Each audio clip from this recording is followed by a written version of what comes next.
अखेर राज्य सरकारने घेतला शेतकऱ्यांसाठी मोठा निर्णय. शेतकऱ्याच्या खात्यामध्ये पूर्ण पैसे जमा होणार असल्यामुळे शेतकऱ्याची दिवाळी यंदा गोड होणार आहे. राज्यातील सर्व शेतकऱ्यांसाठी आजच्या दिवसभराच्या महत्त्वाच्या ठळक आणि झटपट बातम्या. फार्मर आयडी प्रमाणित न झाल्याने शेतकऱ्यात संताप. शेतकऱ्यांना शासनाच्या विविध कल्याणकारी योजना सुलभपणे उपलब्ध व्हाव्यात या हेतूने केंद्र सरकारने फार्मर आयडी योजना अनिवार्य केली. शेतकऱ्यांनी महाई सेवा केंद्रामार्फत फार्मर आयडी साठी अर्ज करून आपली जबाबदारी पार पाडली असली तरी हे आयडी कळंब तहसीलदार कार्यालयाकडून प्रमाणित न झाल्यामुळे शेतकऱ्यांना मोठ्या अडचणींना सामोरे जावे लागत आहे. 33 लाख शेतकऱ्यांना थेट खात्यात 3,258 कोटी जाणार. पॅकेज मदत निधी वितरणास मान्यता. आतापर्यंत 7,500 कोटीची मदत. कापसाची आवक अल्प हमी भावाच्या फक्त घोषणाच. खानदेशात कापसाची आवक कमी आहे. 1 ते 1.5 हजार क्विंटल कापूस बाजारात येत असून दर निच्चांकी स्थितीत आहे. अद्याप हमीभावाने खरेदी सुरू झालेली नसल्याने शेतकऱ्यांमध्ये नाराजी आहे. अतिवृष्टी पुराच्या नुकसानीतून वाचलेला कापूस वेचण्यासाठी शेतकऱ्याची धडपड चालू आहे. मात्र मजूर मिळत नसल्याने शेतकरी त्रस्त आहेत. त्यातच वेचणीचे दर वाढले असून प्रति किलोला 13 ते 15 रुपये मोजावे लागत आहेत. पावसाने भिजलेल्या कापसाचा दर्जा कमी झाल्याचे सांगत बाजारात आणि रस्त्यावर खरेदीदार मातीमोल दराने कापूस खरेदी करत आहेत. अहिल्यानगर, बीड, जालना, धाराशिव, लातूर, सोलापूर, छत्रपती संभाजीनगरसह विदर्भात कापसाचे क्षेत्र अधिक आहे. यंदा अतिवृष्टीमुळे पावसाचे पाणी शेतात साचून राहिल्याने झाडाचे तसेच बोंडाचे नुकसान झाले आहे. त्याचा उत्पादनावर परिणाम होत आहे. यंदा जवळपास 60% कापसाचे क्षेत्र बाधित झाले असून संकटातून वाचलेल्या कापसाला पदरात पाडून घेण्यासाठी शेतकऱ्याची लगबग चालू आहे. कापसाच्या दरात मागील काही दिवसापासून कुठलीही सुधारणा झालेली नाही. कापसाची आवक महिनाभरात वाढणार आहे. 15 ते 20 दिवसापूर्वी खानदेशात दररोज 400 ते 500 क्विंटल कापसाची आवक होत होती. त्यात मागील काही दिवसात सतत वाढ झाली आहे. काही शेतकरी थेट जिनिंग प्रेसिंग कारखान्यात कापूस नेऊन तेथे विक्री करत आहेत. तेथे दर्जेदार कापसाला 6,500 ते 6,700 रुपये प्रति क्विंटलचा दर आहे, पण यासाठी वाहतूक भाडे अलग लागत आहे.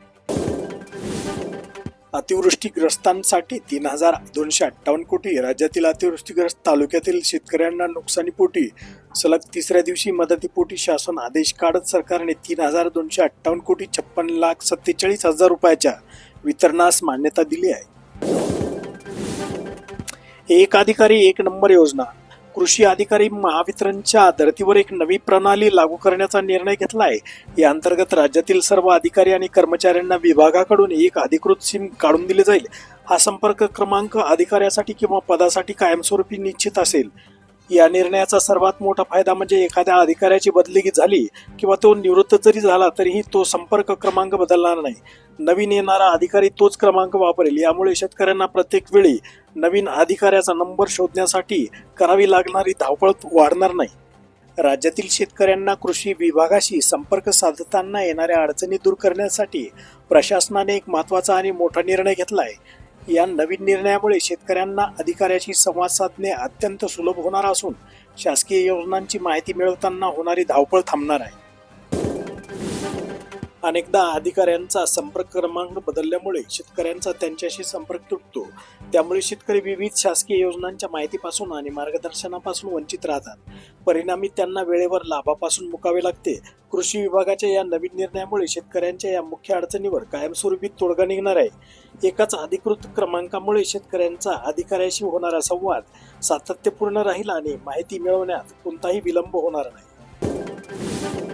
सूर्यघरला निधीचा ठणठणाट. 11च कार्यालय योजनेत विजेची बचत होणार तरी कशी? 3 महिन्यात अल्प प्रतिसाद.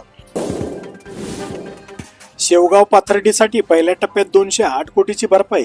राज्य शासनाने नुकसान भरपाईच्या पहिल्या टप्प्यात अहिल्यानगर जिल्ह्यासाठी 846 कोटीचा निधी मंजूर केला आहे. यामध्ये सुमारे 25% रक्कम ही प्रामुख्याने पाथर्डी व शेवगाव तालुक्यासाठी असून दोन्ही तालुक्यातील 1,85,000 शेतकऱ्यांना 208 कोटी रुपये मंजूर केल्याची माहिती आमदार मोनिका रांजळे यांनी दिली आहे. पिकाचे मातेरेना बाजारभाव. शेतकऱ्यासाठी यंदा काळी दिवाळी. श्रीगोंद्यातील शेतकऱ्यांना नुकसान भरपाईची प्रतीक्षा. दिवाळीत साहित्याच्या किमतीत वाढ. अतिवृष्टीने नुकसानग्रस्त 2 लाख शेतकऱ्यांना 163 कोटीची मदत. गेल्या सप्टेंबरमध्ये अतिवृष्टी पुराच्या तडाख्यात झाले होते पिकाचे प्रचंड नुकसान. केवायसीने अडवली 20,000 शेतकऱ्याच्या नुकसानीची भरपाई. अतिवृष्टीचा फटका. आतापर्यंत 33,000 शेतकऱ्यांना 12 कोटीचे वाटप पूर्ण. शेतमाल विक्रीनंतर गुलाबी पावती असेल तरच मिळेल लाभ. 24 तासात पैसे न मिळाल्यास पावतीसह बाजार समितीकडे करा तक्रार. सेलू ते 1 नोव्हेंबर पासून कापूस खरेदीला सुरुवात. गेल्या कित्येक वर्षापासून येथील आडत व्यवसाय बंद पडला होता. चिंता करू नका कार्यकर्त्यांनो, तुमच्यासाठी बँक खाली करू. जिल्हा बँकेची नोकर भरती गाजत असताना सहकार मंत्री बाबासाहेब पाटील यांचे वादग्रस्त वक्तव्य. अंजनी प्रकल्प बाधित गावांच्या पुनर्वसनाची मंत्र्यांनी घेतली दखल. पद्मालय प्रकल्पाचे देखील काम सुरू. माजी आमदार महेंद्रसिंग पाटील यांची माहिती. शेतकऱ्यांना 2020चा थकीत विमा मिळणार. उच्च न्यायालयाच्या औरंगाबाद खंडपीठाचा निर्णय.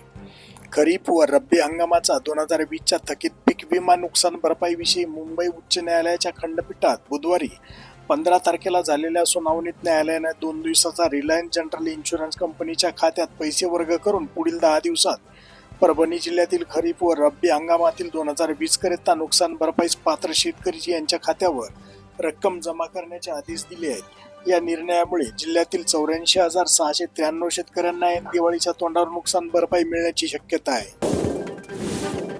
शेतकऱ्यांनो, ॲग्रिस्टॅक नोंदणी करा, अन्यथा अनुदान होईल बंद. ई-केवायसी केल्यावरच मिळेल मदत. राज्य शासनाने 2017 मध्ये जाहीर केलेल्या शेतकरी कर्जमाफी योजनेची रक्कम सहकार खात्याच्या प्रस्तावानुसार 6 आठवड्यात लाभार्थी शेतकऱ्यांना देण्याचे आदेश औरंगाबाद खंडपीठाचे न्यायमूर्ती नितीन सूर्यवंशी व न्यायमूर्ती वैशाली जाधव पाटील यांनी 15 ऑक्टोबरला वित्त व नियोजन विभागाला दिले आहेत. मदतीतून कर्ज वसुली केल्यास बँक मॅनेजरवर होणार कारवाई. शासनाकडून शेतकऱ्यांना मिळणारी आर्थिक मदत, पीक विमा रक्कम किंवा इतर शासकीय अनुदानातून कोणत्याही बँकेला कर्जाचा हप्ता वसूल करता येणार नाही. अशा प्रकारे रक्कम वळती केल्यास संबंधित बँक मॅनेजरवर थेट फौजदारी गुन्हा दाखल केला जाईल, असा इशारा तहसीलदार अजितराव जंगम यांनी नुकताच दिला आहे. तुरीचे दर 7,000वर, हमीपेक्षा दर मात्र कमीच. बाजारात आवक सुरू. सप्टेंबरमधील नुकसान भरपाईचा जी.आर. आला. नैसर्गिक आपत्तीत मृत झालेल्या व्यक्तींच्या वारसांना तसेच पशुधनाचे नुकसान झालेल्या शेतकऱ्यांना आणि घराची पडझड झालेल्या नागरिकांना मदत थेट जिल्हा स्तरावरून दिली जाणार आहे. शेतकऱ्याची कर्जमाफी झाल्याशिवाय सरकारला सोडणार नाही. शिवसेना पक्षप्रमुख उद्धव ठाकरे यांचा इशारा. खरीप हंगाम वाहून गेला, आता रब्बीवर आशा. हरभऱ्याचा पेरा वाढवण्याची शक्यता. जुलै, ऑगस्ट आणि नंतर सप्टेंबर महिन्यात झालेल्या अतिवृष्टीमुळे खरीप हंगामातील कापूस, सोयाबीन, तूर आदी पिके वाहून गेली. तसेच नदीकाठावरील जमिनी मोठ्या प्रमाणात खरडून गेल्या. त्यामुळे खरीप हंगामातील नुकसान भरून काढण्यासाठी शेतकऱ्याची आशा रब्बी हंगामातील पिकावर लागली आहे. तुमच्या नेत्यांना आवरा, अन्यथा निवडणुकीत हिशोब करू. बीडच्या महाएल्गार सभेतून भुजबळांचा थेट भाजपलाच इशारा. कांद्याचे भाव घसरले, कांदा उत्पादक हवालदिल. कांद्याच्या बाजारभावात घसरण झाल्याने कांदा उत्पादक शेतकरी हवालदिल झाले आहेत. अतिवृष्टीमुळे शेतीत झालेले नुकसान, साठवणुकीतील कांदा सडणे व बाजार समितीत कांद्याची आवक वाढल्याने दरात घसरण झाली आहे.